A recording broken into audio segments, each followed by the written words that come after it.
বিসমিল্লাহির রহমানির রহিম আউযু বিল্লাহি মিনাশ শাইতানির রাজিম বিসমিল্লাহির রহমানির রহিম। হে জগতবাসী, আজকে আপনাদের সামনে একটি আলোচনা নিয়ে আসলাম। সেই আলোচনাটির প্রথম বোঝার জন্য যে বিষয়টি, সেটি হলো মানুষ সাধনার কোন স্তরে গেলে সেই মানুষটির মুখে আল্লাহ কথা বলে। হে জগতবাসী, হে সমস্ত তরিকতের যত ব্যক্তিগণ আছেন এবং যারা নিয়ত করেছেন মুর্শিদ ধরবেন এবং যারা নিয়ত করেছেন মুর্শিদ ধরেছেন সাধন জগতে নামবেন, আমি তাদেরকে একটু আইডিয়া দেবো ইনশাআল্লাহ।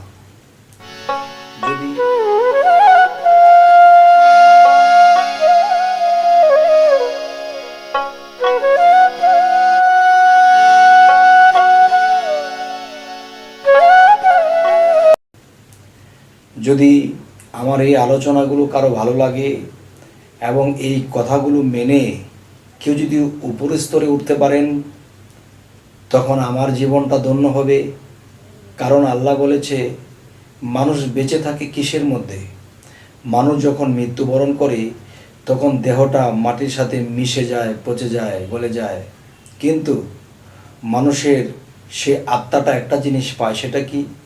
এই পৃথিবীতে যদি কোনো মানুষের উপকার করে থাকি, কোনো শিক্ষা দিয়ে থাকি বা ভালো কিছু আমি কাউকে আদেশ দিয়ে থাকি এবং সেই অনুসারে কেউ চলে যদি উপকৃত হয়, তখন সে একদিন আমাকে স্মরণ করবে আর আমি তার স্মরণের মধ্যে বেঁচে থাকব। সুবহান আল্লাহ। এখন আজকের যে কথাটি হবে, সেই কথাটি হলো যে মানুষ কোন স্তরে গেলে আল্লাহ তার মুখে কথা বলে। সেই স্তরটি হলো, একজন মানুষ যখন বায়াত গ্রহণ করে, বায়াত গ্রহণ করলে তখন সেই মানুষটি কি বলে? বায়াতের সময় কি বলে? যে আমার যা কিছু আছে না আছে সমস্ত কিছু আমি আল্লাহর কাছে অর্পণ করিলাম সেই পীরের হাত ধরিয়া। এবং সেই পীরের হাত ধরে আমি আল্লাহর কাছে যে অর্পণ করব, সেই পীরের হাতটা রাসূলের হাত আর রাসূলের হাতটা আল্লাহর হাত। তাহলে পীরের কাছে যখন আমি অর্পণ করিলাম, তখন এই জিনিস আমার রাসূলের কাছে চলে গেল, আর যখন রাসূলের কাছে অর্পণ করা হলো তখন আল্লাহর কাছে অর্পণ করা হলো। তো আজকের মূল বিষয়ে যাব, সেটি হলো মুর্শিদ। মুর্শিদ কি? মুর্শিদ মোর যোগ সিদ্ধ, তিনি হলেন মুর্শিদ, যে নিজেকে আল্লাহর পথে নিজেকে শুদ্ধ করেছে, সাংস্কৃতিক ভাষায় সিদ্ধ করেছে আর অন্য ভাষায় পবিত্র করেছে। একজন পবিত্র মানুষ, একজন পবিত্র মানুষের ভিতরে মুর্শিদ বসত করেন।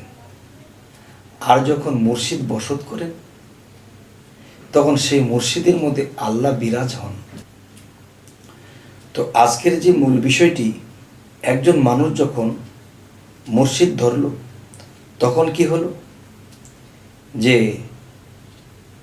আমরা যে বাড়িতে কারেন্ট ব্যবহার করি, এই কারেন্টটি হলো আমাদের ট্রান্সমিটার থেকে আনি, আমরা কিন্তু পাওয়ার হাউস থেকে আনি না।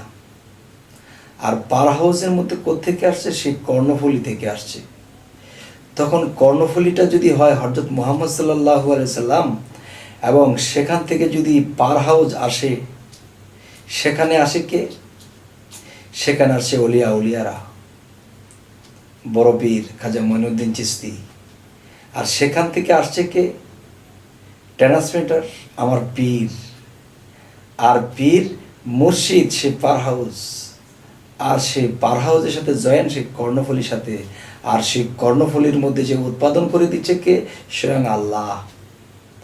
তাহলে আমরা যখন মুর্শিদের হাতে হাত দিলাম, তখন আমরা সেই ট্রান্সমিটারে জয়েন দিলাম, আমাদের ঘরে বাতি জ্বলতে শুরু করেছে।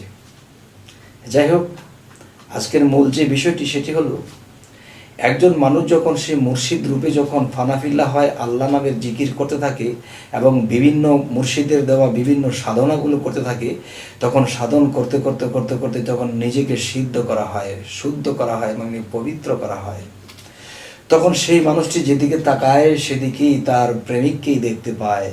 চোখের পলকে পলকে সেই মুর্শিদ নামের রাসূলকেই দেখতে পায়। তাওহীদেরই মুর্শিদ আমার মুহাম্মদের নাম, এই কথাগুলো যারা দিতে পারে দাম, তারাই হবে সফল কাম।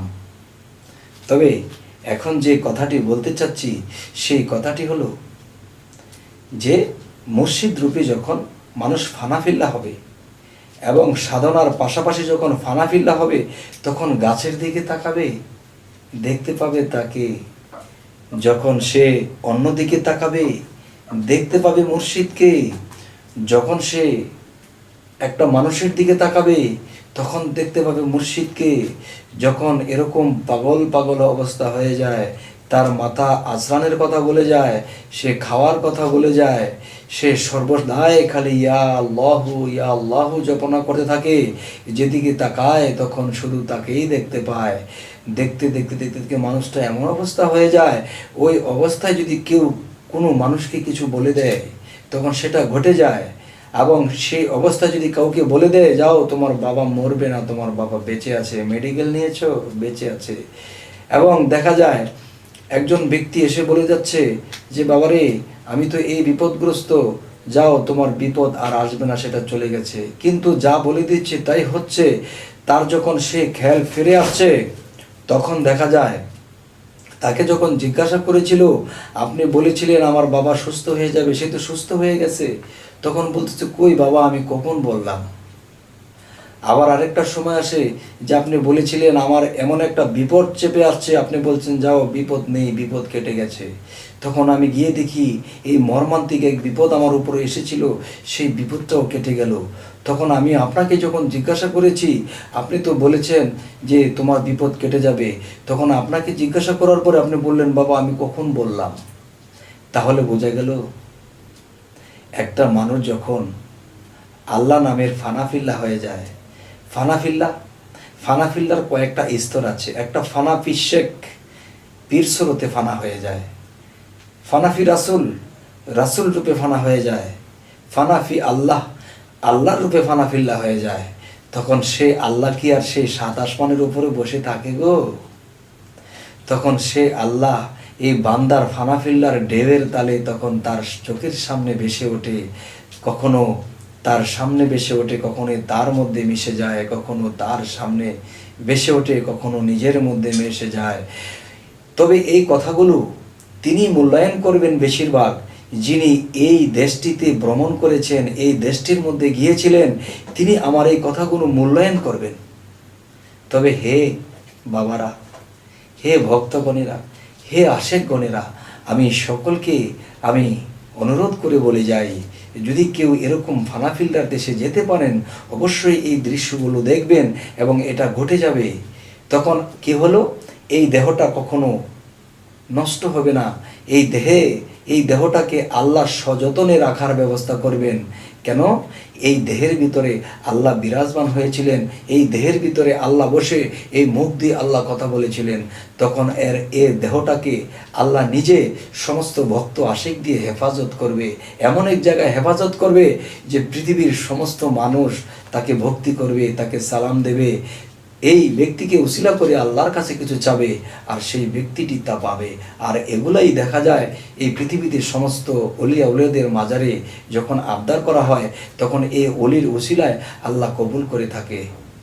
হে জগতবাসী, শর্ট করে কথা বললাম, বেশি লম্বা করলে হয়তো আপনারা একটু বিরক্তি বোধ করতে পারেন, এত লম্বা ভিডিও, তাই ছোট করেই বললাম।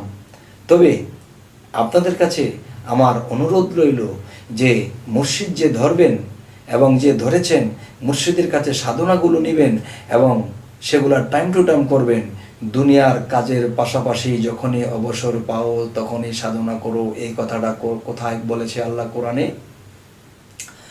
আল্লাহ এই কথাটি বলেছে সূরা সাফফাত এবং সূরা ইনসিরার মধ্যে, যে তোমরা যখনই অবসর পাও সাধনা করো। এই সাধনাগুলো করার কথা। আল্লাহ এই কথা কেন বললেন? যখনই অবসর পাও তখনই সাধনা করো। এখন দেখা যায় আমি ওয়াক্তি যখন যে সালাত কায়েম করি, তখন এমন একটা কাজ ফেলে গেছি, তখন ওয়াক্তি সালাতের মধ্যে গিয়ে আমার সেই জিনিসের কথা বারবার মনে পড়তেছে।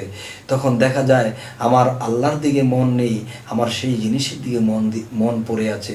তখন আমার নামাজে আল্লাহর মেরাজ হয় না, সারা জীবন শুধু পড়েই গেলাম। এই জন্য আল্লাহ কোরআনে বলেছে, সূরা ইনসিরা এবং সূরা সাফফাতের মধ্যে বলেছে, তোমরা যখনই অবসর পাও সাধনা করো।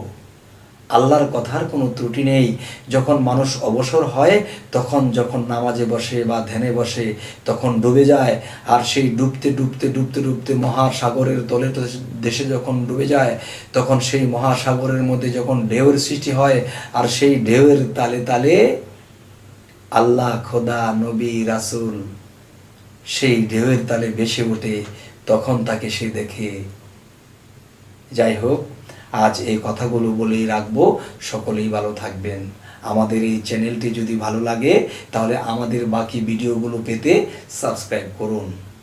তবে আপনাদের সাথেই আমি থেকে যাব। আমাকে যখন খুশি তখনই আপনারা পাবেন ইনশাল্লাহ। তো আজ এই বলেই রাখছি, সকলেই ভালো থাকবেন। আল্লাহ হাফিজ।